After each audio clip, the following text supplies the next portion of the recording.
Sa malawakang operasyon ng pulisya kontra droga, isang most wanted person na may kasong kaugnay sa iligal na droga ang timbong sa Caloocan City. Yan ang tinutukan ni Police Corporal Antoinette Miranda.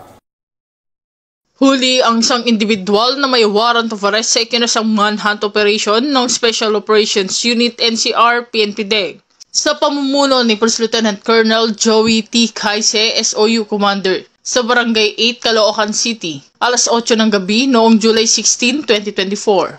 Sa bisa ng warrant of arrest na inisyu ni Honorable Judge Bernard R. Rosario ng RTC National Capital Judicial Region, Branch 120 ng Caloocan City noong July 16, 2024. Huli ang isang 23 anyos na construction worker dahil sa kasong paglabag kaugnay sa Republic Act 9165 o ang Comprehensive Dangerous Drugs Act of 2002. Ang naarestong suspect ay nabasahan ng kanyang mga karapatan sa wikang kanyang naiintindihan. At ito ay pansamantalang nakakulong sa detention facility ng Caloocan City Police Station habang hinihintay ang commitment order mula sa korte.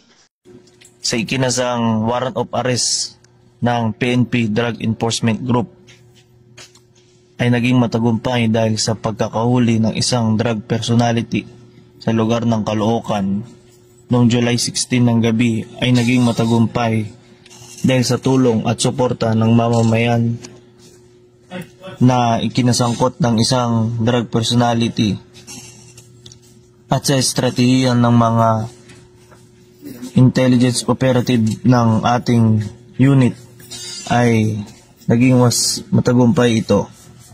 Ang matagumpay na operasyong ito ay nagpapakita ng tapang at dedikasyon ng ating mga kapulisan sa pagpapanatili ng kapayapaan at kahandaan laban sa panganib na dulot ng iligal na droga.